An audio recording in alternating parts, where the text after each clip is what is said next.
You can't afford to sit around waiting for proof, guys. You can't sit around waiting for proof. You literally can't. You can't afford to, because you don't know what you can take. You come from a cushy life prior to the tribulation, where you have not seen the kinds of dangerous cancers coursing the streets of our countries that can endure human beings through a slew of sorrow. You have not been human trafficked, you've never been raped, you've never been clappered, you've never been beaten, you've just gone through what you call a hard knock life, because everybody out there does not like you very much. People don't respect you, and you're also jealous of your neighbor. Those are your issues. You don't know the level of cruelty that human beings can walk in. Not yet. So you who have not yet known what you truly can endure, because you have not yet been truly tested, can you really call that imaginary bluff? Because it's not a bluff. Can you really experiment with what you can take? Can you really experiment with what you can take? Because you don't know what you can take, because you've never been through too much. Like when I was a kid, remember Kom Banana? The Lord just brought that to me now as a memory, so as to share this in an analogical fashion, so you can maybe be disquieted from your waiting around to get proof. Okay, when we were playing Kom Banana, so Kom Banana, for those of you who don't understand, is this game where kids would hide a belt. Well, we used to use a belt. I don't know why we chose a belt. It could have been any other thing, any other effigy or ornament. They would hide a belt, and the one kid that is hiding the belt, whose turn it was, would have a responsibility to hide this belt, and whoever found the belt was the winner, right? Out of everybody. So basically the guy who won the previous match was the one who found the belt, and so won some reward. And they eliminate people this way, one after the other, after the other, after that, until there's nobody left, and the last person, the last person to arrive at some spot essentially is the eliminated one. And when you get eliminated, you now must endure a slew of judgments on your person at your own choosing, right? So the guy would go and hide the belt, and then say Kom Banana, and then they would go and hide the belt, and whoever finds the belt would then run to one particular spot and say Kom Banana, and then all the other kids would have to run to that spot to say I'm still in, I'm still in, I'm still in. So all the other exclusions have got to get to the starting point first before the last person, and the last person to arrive at the starting point, because they were the farthest out. Yeah, I'm starting to remember the game. Because they were the farthest out from where the belt was at, they would have to run at the speed of lightning to go and be like, I'm here, touch the wall, and say I'm here, and so still be part of the team, still be part of the game. You have to get there on time. Yeah, so the trick is in basically not going so far out of the way to look for the belt that you could never make it back on time. Also, however, you have to be willing to go searching as wide a perimeter as you possibly can for the belt, because it could literally be really far out, and if you don't go all the way out, to go and look for this belt, you might not find it. And well, if you don't find the belt, you get eliminated, and the final winner is the person who finds the belt last, with there being only 2 people still running, and the last man standing is essentially the winner. And the last person to say Kom Banana is basically penalized, number 2 or whatever, and then the one that is eliminated and becomes the person that has essentially lost the game. Hey man, I can't remember properly the rules of this game, but one boy, right? Let's say his name was Mandla. One boy, Mandla, was playing this game with us, Kom Banana, and he lost. He was the ultimate final once and for all loser of this Kom Banana game. Right? I believe we did offer a slew of punishments or reward after every round, actually. I believe that's how it worked, right? But anyway, whatever. This one Mandla boy, we were playing Kom Banana all afternoon, and we all had endured whatever. Now it was Mandla's turn to be the loser, okay? And he was awarded a plethora of options as to, so how would you like to get punished? One of the punishments was utsipiwa, to get pinched. The other punishment was to get tickled, utikinyetswa. The other punishment was to get hit, but not so violently that you would actually bleed out or whatever. So right? The other punishment was to, I think, run 2 or 3 laps around some field. There were just a myriad of choices that you, oh yes, another one was drinking amanzi, a 2-liter bottle of water. And when you're a child, man, that's a lot. Okay, right now we be out on some, I drink 8 liters of water a day, so I'm killing it. But when you're told when you don't have that kind of capacity in your stomach to drink 2 liters of water in one fell sweep, it could get taxing on your stomach. So 2 liters within a certain amount of time. And if you don't finish it, you continue to like be met with punishments. There was just like a plethora of potential punishments that you could endure as a result of losing this game. And this boy chose a punishment, right? He chose I believe the first punishment he chose was drinking water. He chose what he imagined was the easiest one, okay? We give him a 2-liter bottle of Coca-Cola, full of water though. And we start to time him. 1 minute, 59 seconds, 58 seconds, 7 seconds. We start counting down, or counting up, depending on whatever we're doing. And this boy starts drinking amanzi. And then he's like, and he starts to burp. And then the clock is ticking, And at some point, before he could even get a quarter way down, what's up? He's like, I can't do this. And then we were like, Joe, all of us had to endure our punishments. So choose another one, because you can't just say you can't. Otherwise, you are disqualified. You'll never be able to play again. Then he was like, okay, he's thinking he's choosing the easy ones. He's like, okay, fine, and you were like, fine. We concede on Upuzamans.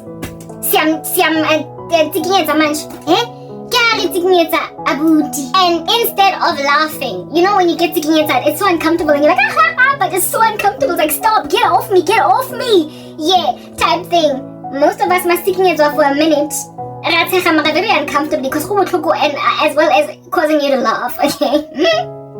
This boy, we are gitazwa nomuntu, and instead of ukuhleka njengathi kihaqala hula,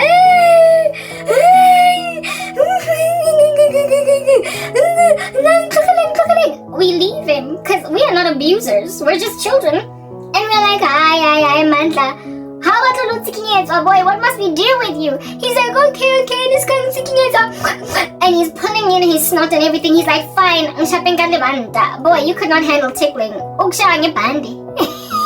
We were like, fine. One of the kids grabbed the belt, and 1, 2, 3.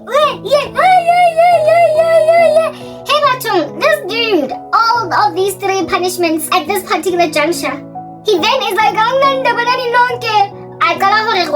F word, like the F word, but not the FU word, but the FO.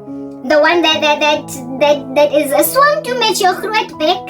Yeah, it sounds like a foot with a Z. Yeah, there's like a foot this, foot that, foot there.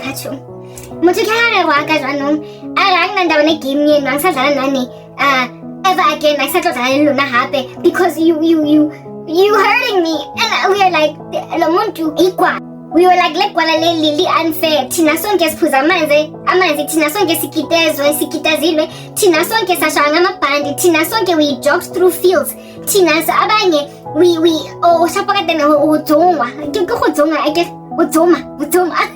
Another one of the punishments was udzoma katene, so like to basically get hit with a tennis. Like multiple times.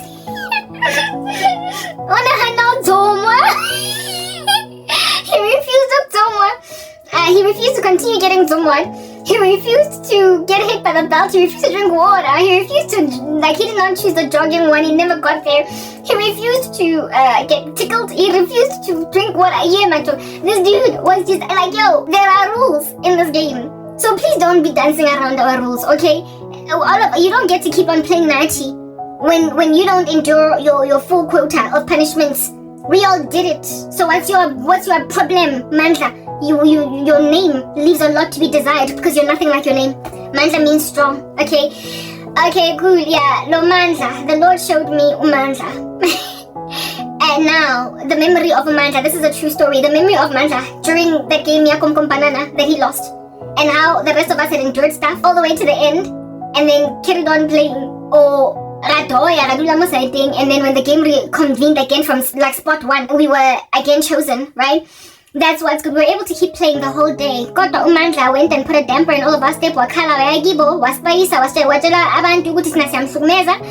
that we are abusing him when this is a game for true and all of us have been enduring this. Okay, sonke sikitazile boy, all of us. Mara wena or umpimpi wena o re baisitse ko ha bona. And thankfully, the people by Gibo, they didn't come and rebuke us because adults tend to know when kids are just playing games, blowing steam up there in nether regions by us to ignore, right? So he went home and said, and you know when kids are told that they're going to be paisa, how scared they get. So we got scared, and likely I believe what we did was emigrate from that spot so that where he paisa us, the adults when they come are not going to give us grief. But nobody ever came to give us grief because I'm pretty sure his adults were like, I could look at Razabana, please, alright? Anyway, whatever, I'm not going to get involved in child matters, leave me alone. Mandla got disqualified from the game because he would not endure his full share of punishments that he might be part of the team still. That Mandla story, God showed it to me now as a vision, a memory essentially from back in the day, to show me just how some of you are going to be under the Antichrist system. You're going to insist you're going to want to hold on to the name of Jesus, but you're not going to be able to endure You're not going to be able to endure running around the field 10 times. You're not going to be able to endure drinking 2 liters of water. You're not going in 1 minute. You are not going to endure being tickled. You are not going to be able to endure being hit with a belt. Essentially, before your time of punishment is over, you will have already made like Mandla and capitulated. And then, because of having made like Mandla and capitulated, you're going to do that which Mandla threatened to do to us. To abazali bethu. Kuzokhitshwa amagama of abazalwane hiding that you were part of. You were maybe found looking for supplies outside in the wilderness. And you, Mandla gangster, are going to say, all the saints that I come from are hidden in this particular location. People are going to betray one another. They're going to hand each other to be killed.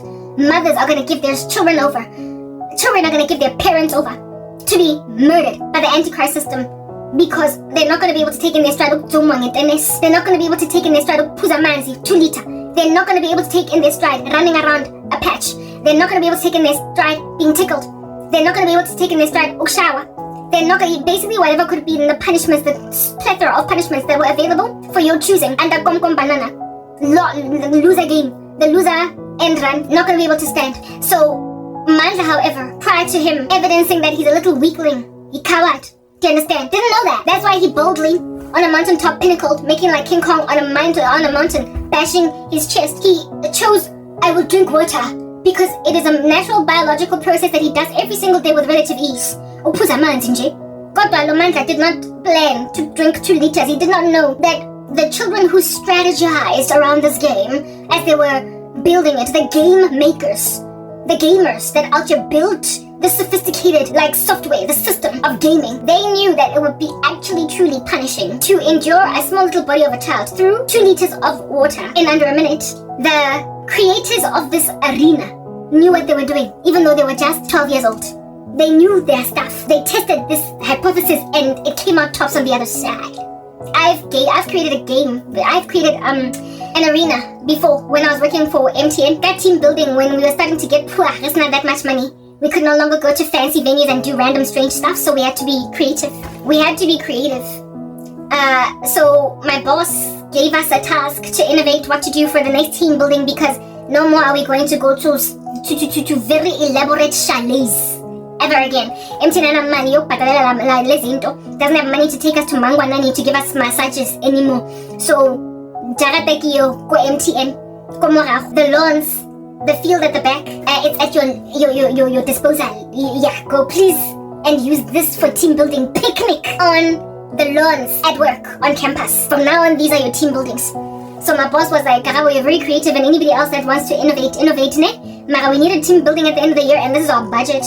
So me, I came up with games that I sat in my apartment in preparation for this particular game day, testing, right? Some of the games that I came up with were good old-fashioned games from when we were growing up. Like, I made them play Chicago. It was so much fun. I made them play Chicago. I made them play Eggy, I believe, right? But there was a game that I innovated that I called 1 Foot Wonder. I think I called it a 1 Foot Wonder. And I tested this game in my apartment to see if it's gonna give, right? Where it is that people would have to stand on 1 foot, however, with one of their legs, whichever one that they prefer, in a 90-degree angle. and whoever is the last man standing all up in this grill is the winner.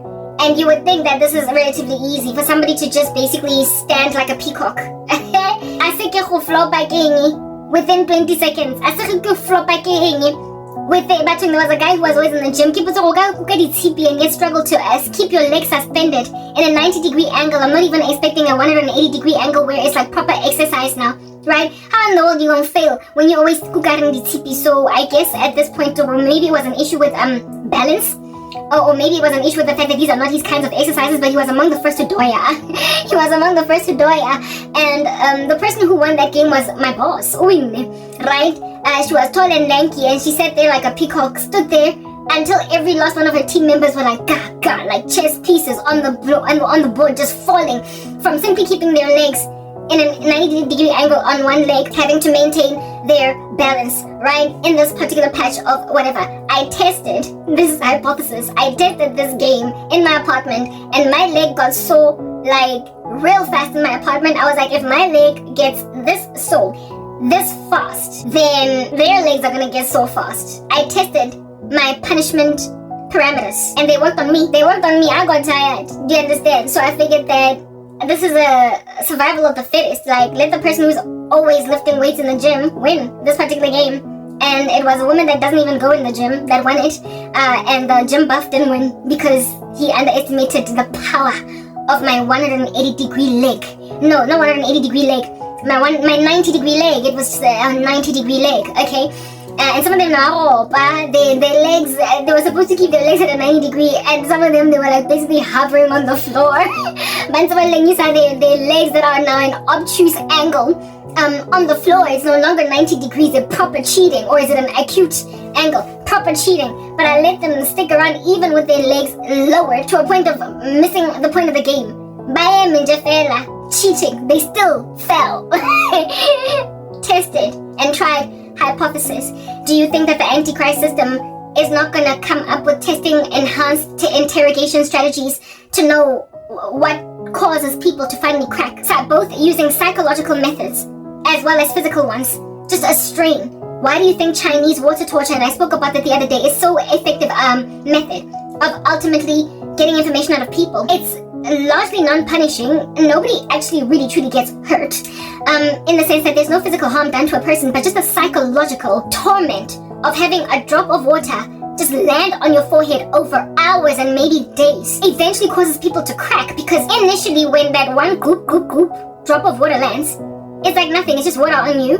You're not being waterboarded, it's just a drop. But if this drop has been landing on you goop, and in increasing intervals over hours and days, eventually that one drop of water landing starts to feel like a rock, and a small rock, and then it starts to become a brick, and then it starts to become like a boulder, such that by the time, and they also, like I said, space it out to make sure that the intervals between which the water drops on your head are spaced out. So the more spaced out, the heavier the landing brick feels. And people have been known to literally say, okay, I'll talk, from simply having water sprinkled on their foreheads in a psychological torment chamber over days. The Antichrist system is intelligent and so likely knows how to cause Christians to bite. Do you understand? So what can you take? Wena who make like mantla on a mountaintop preen and pristine. What do you think you can take when they're Chinese water torturing you? You can say, Wena, I am gonna drink water, and then you can't handle water? Well, it's not gonna be water.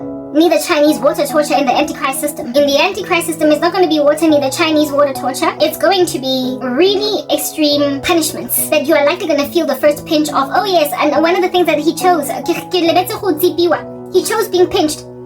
So he first chose water, and then he chose tsikinyetswa. Then after tsikinyetswa, he then chose to get pinched, following which he then was like, fine, hit me with a belt.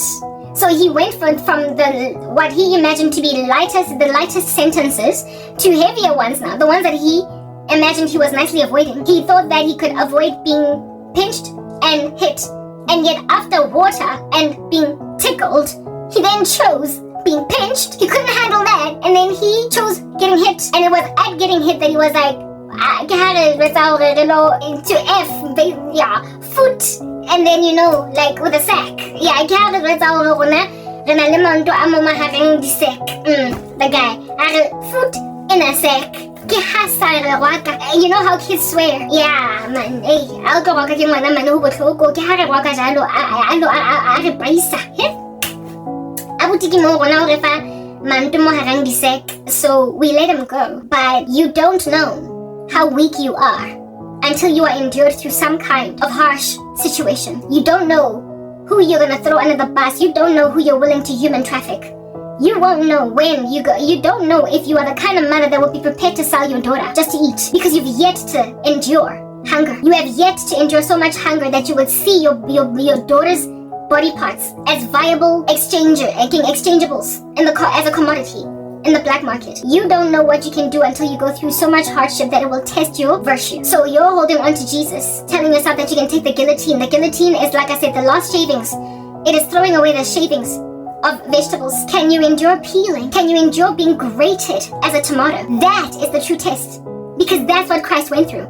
He was grated like a tomato with a cat o' nine tails, and he went all the way to the end and said it is finished. And when you wait to prove that he is Lord, and that what is written in the Bible is true of him and of what's gonna give, you are asking to be grated like a tomato and stay alive until finally you breathe your last because they cut off your head. You are asking to go all the way to Golgotha after having endured the punishments of Jesus en route there. You're asking to endure the sultry heat, carrying a cross to Golgotha. And seeing as you've never been tested in this fashion before, you don't know what you can take. So if you don't know what a weakling or a strengthling you are, a strongling, seeing as you don't know within this parameter what you truly are or who you can be, you best to not test it. I did not know how strong I was until I was endured through nonsense on earth. Prior to me being endured through nonsense on earth, I have on multiple occasions, and frankly it used to offend me, been called fluffy, weak. One guy said to me, when I Karabo, you're so weak that I could just do this to you and you will fall. Same guy until I got declared, participated in a mutiny against my life and imagined me nothing. One of the guys that I used to have a crush on, I remember one time we were all having a discussion. He used to work for MTN as well. And I said to him, oh no, I don't like camping. I don't like being out there in the bush because I don't like wildlife. I have a thing about things that go bump in the night or things that creep and crawl. And as I was talking like this guy had a massive crush on me. I had a massive crush on him back. And when I said this, because fela over me, I literally saw him roll his eyes and look to the side. Like, imagine having a crush on a woman, you like her, so you're trying to push your best foot forward, right? And then she says, oh, no, I don't like being in a bush. Don't take me camping. And then he rolled his eyes on she's one of those, she's not my kind of girl. I want my woman to go camping with me. And I'm not gonna go into a bush with some chick that's gonna be jumping up and down in front of frogs and be like, what's croaking? What's crawling? What's creeping? I don't want that kind of woman. She needs to be stronger than that. He literally rolled his eyes and my heart was broken because, I had a crush on him. Yeah, that's how people used to treat me. The same guy used to enjoy calling me, as opposed to Karabo, which is my name, right? Because he thought I was this snob with a silver spoon in her mouth, he would call me Karabo. When I'm pizza Karabo. Yeah, and rolled his eyes when I told him I don't like bushes. People thought I was weak. And I knew I had a certain strength in me. You know yourself better than most, right? And the underestimation of my person was really based on outward appearance, my twang and my accent, my Lani way of being snob back. Caused people to think I'm just this weak thing that you can just blow over. But when it came to it, when the rubber hit the road, I got serious with my life and I really stood for myself. I was quite a strong character from long ago, but I did not let that show on the forefront and on the surface. So yes, as a human being, you do know some of what is the strength you can carry, but until you are truly tested, you don't know just how far out you can go. And it is precisely because of that outward appearance of this damsel in distress that's just so, oh my goodness, what is it? Is it gonna hop? Or is it gonna bounce? Or is it gonna skip? Is it gonna crawl? Yeah, because of people looking at you as that, sometimes you get treated when you are now in a very serious kushubile type arena. Sekushubile manje, kuyashisa kunasikhathi sokuba isnob esisaba ama-spiders ngaphandle. When you are now seriously going through hell on earth, you're going through a labyrinth, you're going through a maze, and you're trying to survive because of your outward appearance, your demeanor. People, precisely because of how you look outside, then test you with so much patronizing affliction and expect you not to win. Expect you not to stand. That it shocks them on the end when you do. So essentially it is going to be the most unseemly people that are going to survive the tribulation in Christ. And it is going to be some of the strongest looking prayer warriors and most fervent, effervescent Christians that can ever be. That are going to not only take the mark of the beast, but call everybody out like rodents out of piping in a house from where they're hiding. People that everybody would have never thought, this one will never bite, this one will never give us up. And yet guzo kipwa yena.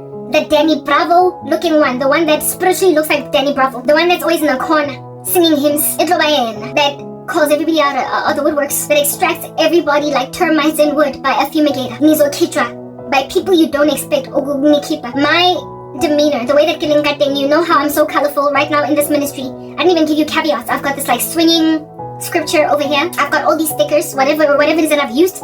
I'm using an application stickers. I've got this fake makeup and whatnot. I'm very colorful. I'm girly girl. That's what I'm saying. Mara ke sira se ene gushubile and I'm a prayer warrior. I ke rapela busuka fela ene I ke spice kelem. I don't take prisoners. I don't take anything lying down. That's what I'm saying. I'm very serious. No, I'm crayon. I'm very serious, even though I am full of paint and color and splendor and decoration. Artsy fartsy. That's my personality. But don't mess with me, my God, and what I'm trying to do. That has become evident, however, after what? 10 years. And still, to this day, 10 years down the line, people are still trying to foster because they are not letting go of my outward appearance. Treasure in jars of clay. You are a gargantuan spiritual beast. You're a gargantuan spiritual beast, and yet people still treat you. Do you understand what I'm saying? Like you're a fluff ball. Same way that guy rolled his eyes. People are rolling their eyes every time I say I need spice and some to chatile or a divorce. When I keep on saying just because I'm not money does not mean I'm ever going to capitulate just to get it. I'm not gonna settle. They tell themselves just because I'm 40 does not mean that I'm gonna settle. And just like that dude that rolled his eyes and I told him I don't do jungle and bush, I don't do spiders and frogs. People are rolling their eyes on something. It's only a matter of time. Whatever it takes. It's only a matter of time. You have no idea when God has breathed resolve into a saint.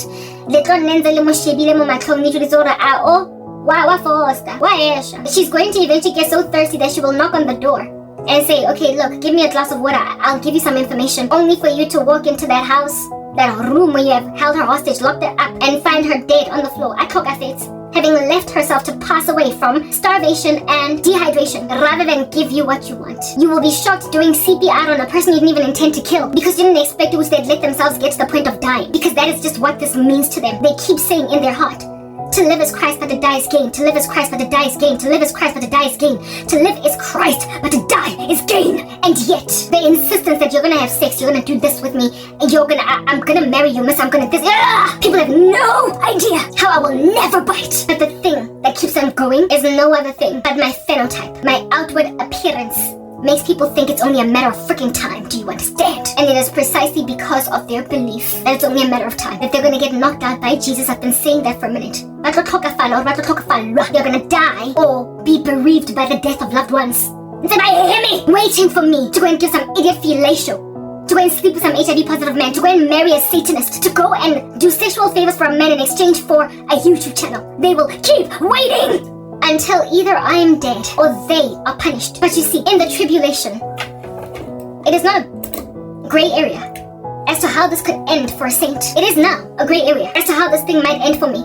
I could either end up going into the sunset, getting married, getting everything I want, because God gave me breakthrough, because we are yet to enter the tribulation. Things could take a turn for the better. They could. It is possible, even though it's highly unlikely. But I could also die. Prior to the tribulation, what sorrow and hardship saints endure could be met with breakthrough, deliverance, comeuppance for their enemies, or martyrdom, as in an angry mob of villagers that are satanized to the nth degree with idolatry in their worship of effigies will kill the saint that has been telling them don't do this thing, it's idolatry. It could result in the ending of a Christian's life or in deliverance. But in the tribulation, it's just death. In the tribulation, there is literally zero hope that one day people are going to see where you're coming from and so give you a hand of help. Nobody's giving you an olive branch in the tribulation. You will die a martyr's death, or at the best, because you hid so well. Just like the Hebrews that are told by God to go in the wilderness, flee to the mountains of Judea. If you hide really well in the tribulation, just like that attribute in the arenas, in the Hunger Games, Yabichu, who won the Hunger Games by simply hiding the whole time, it'll be possible for you to survive until the second coming of the Lord Jesus Christ. Or I believe one of the raptures, there's going to be another rapture that's going to happen where the Lord will take you, because he will take some saints. I believe in more than one rapture. I've already spoken about that. I'm not going to expand on it. I believe the scriptures make it clear that big party in heaven, there is a great multitude that appears before God. And I believe that multitude is all the martyred saints right next to all those that hid well. And the ones that hid well, I believe they get taken like Enoch, like Elijah. God is not going to leave them to not go to the wedding supper because they will have given their lives on time to enjoy the wedding supper. So he'll take them home and then lambast the planet with his second coming. The ones that are unbelieving at that date will still be on the earth, but if they've not taken the mark of the beast, they will live to see Christ coming at the second coming, and they repent at that stage if they've taken the mark of the beast. But if they've taken the mark of the beast, they are going to get massacred by the second coming. They're just going to get killed off because there's not going to be a single surviving individual that is going to still be here in the millennial reign of Jesus Christ that took the mark of the beast. They will all be gone, eliminated once and for all. Yeah, type establishment thing. So, like I said, where was I when I spoke about hiding really well? Yes, I was speaking about how it is that in the tribulation, unless you hide yourself excellently to a point where the Antichrist system does not find you, indeed it is true that while the Antichrist system is going to, with technology, reach many parts of the earth, the technology is not so ubiquitous and Satan is not omniscient and omnipresent. Satan and his fallen angels are not omniscient, neither are they omnipresent, so they're not going to be able to cover every jot and tittle, every lost crack and crevice of the earth. And that's why it's even going to be possible for the Hebrews, for the Jews, to hide in the wilderness and be fed for 1360 days, etc.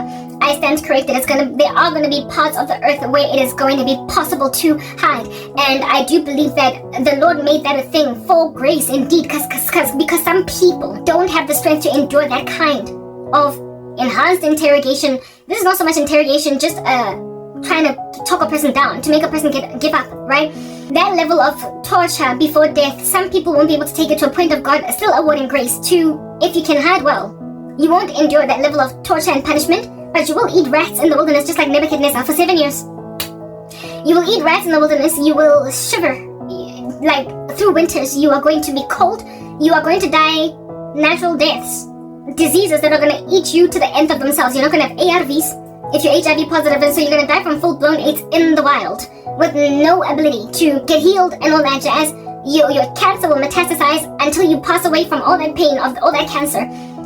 But if you don't have a cancer, and if you don't have an STD that's gnawing away at you until you die, if you don't have lupus, if you don't have any kind of disease, basically a comorbidity that is going to function as a catalyst to your sorrow in your dying state, in the tribulation, you could literally live on scraps, on leaves, on rats in the bushes, all the way up until a second rapture. And you will be among the better off, because if you get caught, you will have to endure having to hold on to Jesus in the center of beatings and the like, right before they behead you. So seeing as you don't know what strength you can wear, and seeing as some of y'all are shocked at how much strength I've worn, so far it's been a decade, and seeing as some of y'all can't even fathom how in the world I have survived, seeing as some of y'all can't even fathom being in my shoes and writing this out, seeing as some of y'all are literally wagging your heads at my story, seeing as some of y'all are even considering deconstructing Christianity precisely because of the observation of what is regarded as my bizarre adherence, or my bizarre holding on to this Jesus. Some people have been discouraged by my testimony so far, precisely because I've yet to gain breakthrough, and it's been a decade. Seeing as that's the mindset you presently wear, what makes you think that you are going to be able to hold on to God when you could not imagine how I could do it? When tested like that, you are better off repenting right now, because you don't know what you can take. You are better off repenting right now because you are unaware to yourself as to how much you can grab in your stride. Guys, you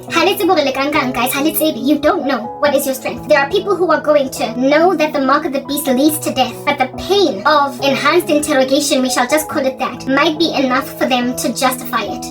Especially when you are being smooth-talked, when you are being offered delicacies malekere in exchange for your capitulation. You don't have to go through this. It doesn't have to be this bad. I don't actually dislike you. I really am a lover. I'm not a hater. I'm just trying to establish order. When you table listen, the other day I was thinking about occult recruits, people that join these nefarious organizations. Very rarely do they get brought into their occult organizations with candor as to what in the world it is that they are going to be doing in exchange for what. They have to be beguiled into seeing this as a benefit. And I remember just thinking that likely the way that people convince occult practitioners to hurt family members and friends and anyone on the periphery of them is by tabling it in a way so as to make it look as if though there's literally no other way. And it's unfortunate that this world has to be so inefficient. It's unfortunate that this world has to be so unjust.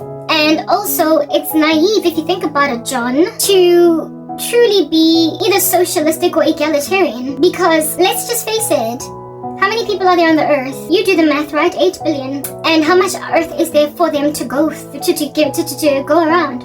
How much earth is there to go around for these 8 billion people? Literally not nearly enough. There's not enough food on our FMCG shelves for all of us. The lie, there it is. Because there's more than enough food to feed everybody on earth, but they table it here, saying there's not enough resources. And on earth, if you've been disrespected, right, John? Right, Jabu? Right, Temba? You've been disrespected before. And how did it make you feel? Like the scum of the earth, right? Exactly. Well, those people who disrespected you, what was it based on if you just think about it? It was often linked to something that you lacked or a power that you could not wield. It was your lack of influence. And this earth that it's naive to imagine that can be truly egalitarian in any fashion has resources that can be distributed to inhabitants there. This earth has resources that can be distributed to inhabitants living here, right? Temba, Jabu, and John.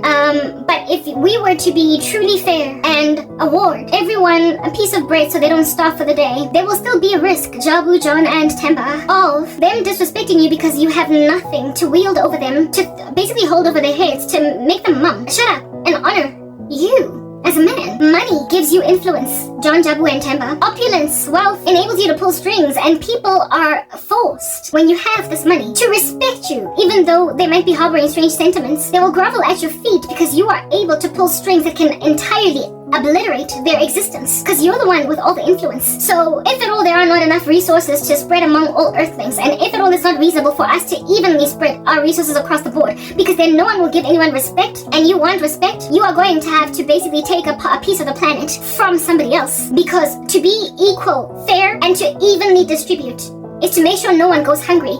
But it is also to make sure that everybody will bicker brawl because no one will respect anyone. There will be no order. Somebody must lead, right, John? Somebody must guide, right, Temba? Somebody must crack a whip, right, Jabu? So let it rather be you. Let it rather be you. If at all there are no hierarchies and the structure is flat, there would be no order. And they're not wrong. The Lord did award hierarchical structures on earth that they might be government, but it was supposed to be fair. It was supposed to be holy and righteous. But ungodly men who gaze upon nothing but the earth as their final thing that they're juicing. Imagine that they gotta run a terrible rat race to acquire as much of the earth's resources as they possibly can for the acquisition of honor, respect, and dignity. So I would imagine that the way that they dangle carrots in front of these people who eventually join occult organizations and allow themselves to kill beloved family members, allow themselves to rob beloved family members of futures, taking in plantas abantu bond so they can become millionaires. They are likely encouraged to do this thing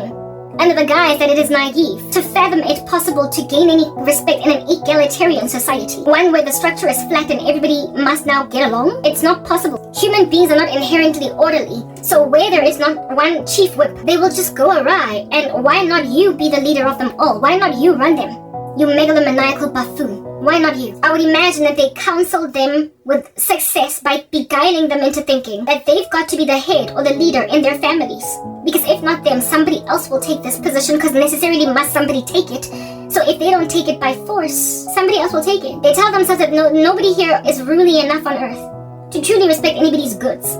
So if anybody's going to be stealing, let it be you. If anybody's going to be wealthy, let it be you. Rather than there must necessarily be, according to them, bottom feeders. And then there are those who are top dogs. Rather than be a bottom feeder, be a top dog. But to be a top dog, there are certain concessions you must make to your conscience. You gotta acknowledge that some of your family members are not gonna go anywhere in life. You gotta see that you gotta take from where it is that you come from. Because if you don't take, somebody else will. Do you want to be a bottom feeder, Jabu, John, and Temba? Or do you want to run the show? Do you want to lead? And then John is like, it's uncomfortable, I get it.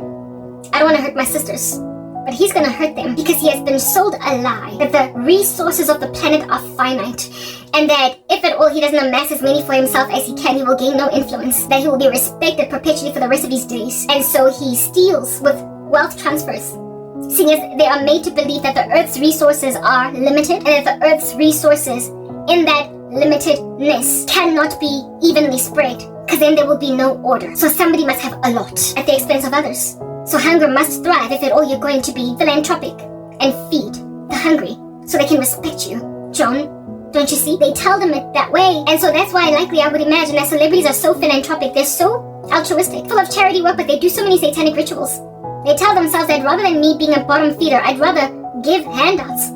I'd rather be altruistic. I would rather be the one at the soup kitchen feeding the needy, rather than be the needy. I'd rather adopt orphans in Cambodia as Angelina Jolie than be the orphan abandoned. To ride out the streets and be a victim of my circumstance and be underestimated simply because I'm underestimated. I would much rather not have to go through that. So they recruit people into doing some of the most heinous acts against loved ones and their villages, their ecosystems, their communities, on the lie that everything is finite. Not only on that lie, but also on the lie that this is it. Like you only live once, yo.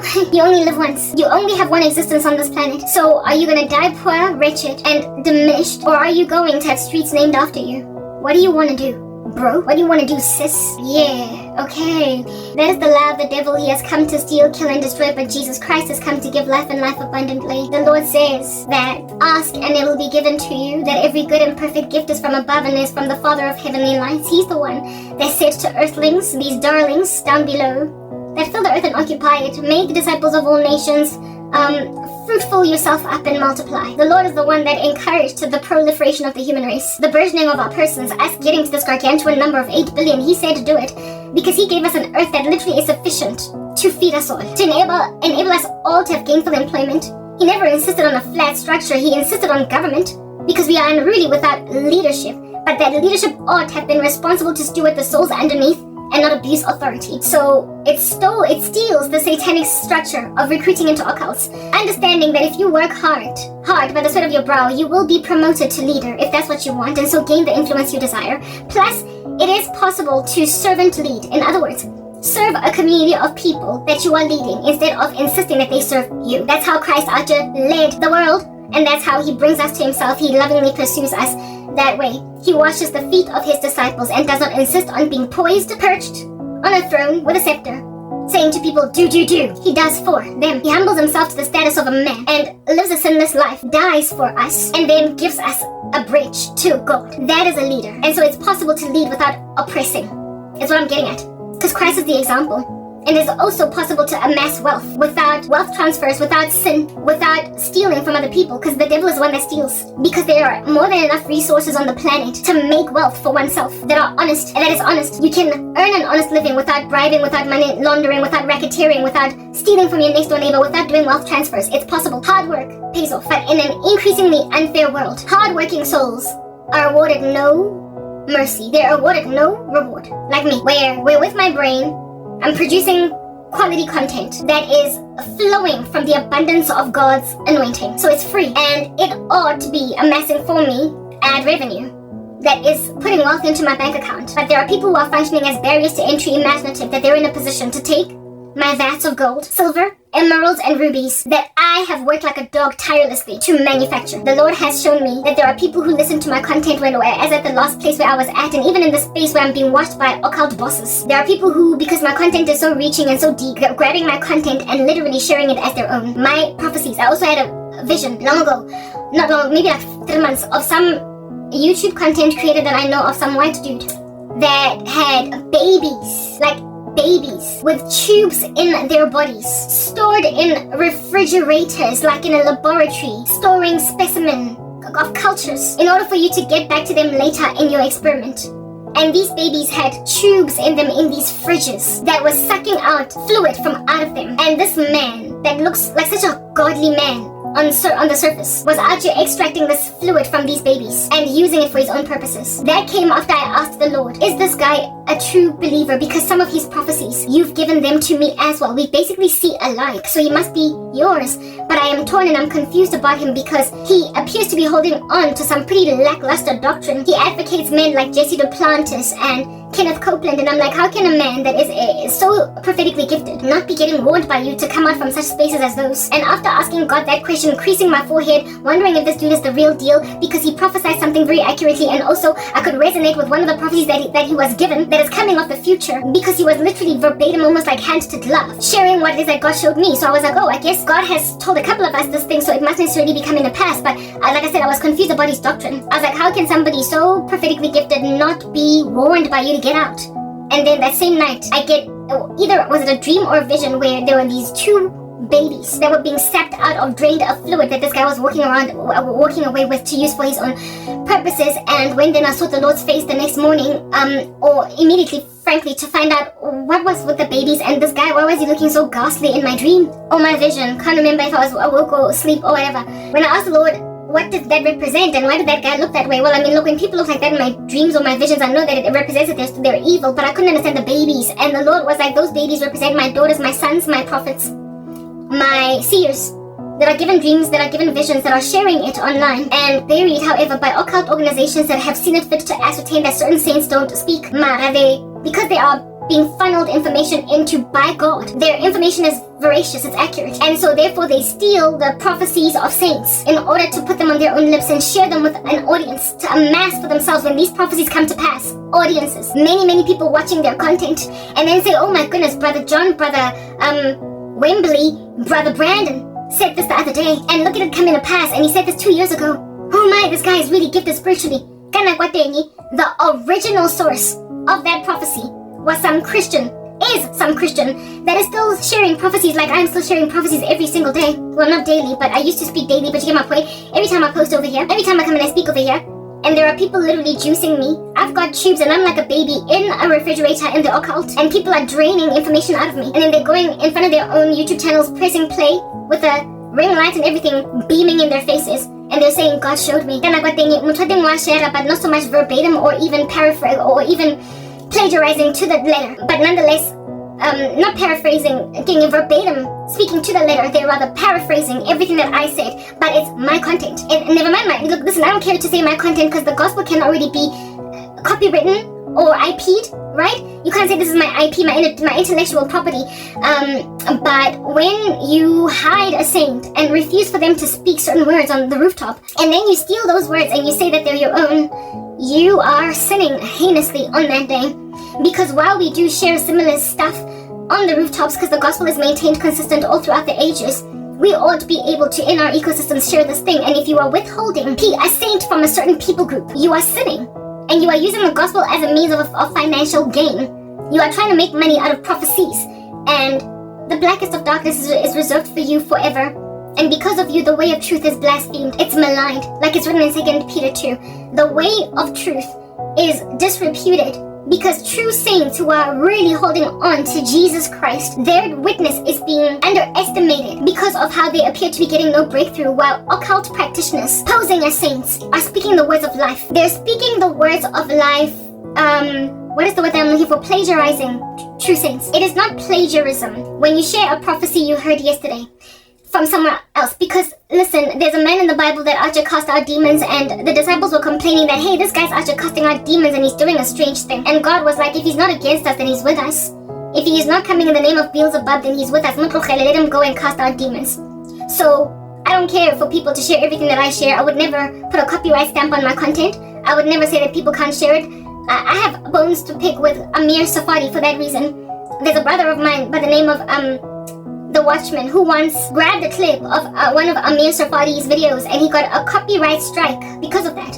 And I was like, literally, how dare you IP or copyright God's work to a point where saints sharing your exact work, literally your video verbatim, just copying it, are getting copyright stricken on YouTube by you. How dare you? I was so annoyed by that, to a point where I nearly wrote Amir Safadi off. But then I made a decision to go back to him because I told myself that saints sin and he will lose a reward to a certain extent for this thing that he's doing, or Amir Safadi. But I can't write him off altogether because clearly he is called by God. But I am still holding him hostage essentially for that thing that he did to the Watchman. It really sat badly in my heart. Because how dare you copyright the gospel? I don't care. If people copy your work and they keep on sharing it over and over again, proliferating it, you ought to have that mindset in the scriptures of, if he is casting out demons in my name, truly he is with us. So let him go and carry on doing what he wants to do. So I'm not necessarily lamenting against people using my content or even sharing my work, plagiarizing it verbatim. I don't care. They can speak what I say to their leisure. The problem is in burying me and making sure I go nowhere and then claiming my work is yours. On that day, you're refusing to let me eat,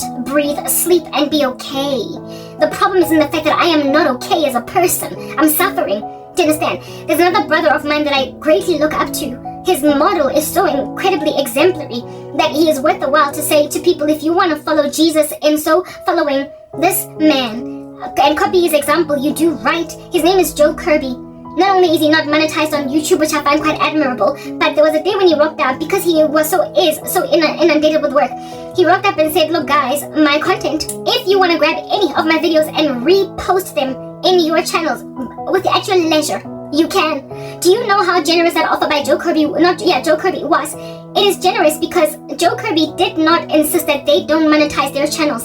But he did say that if you want to use my content, you can. Essentially, he enriched the body of Christ in the sense that if at all there was a suffering saint that decided to take his content based on his proclamation on his channel,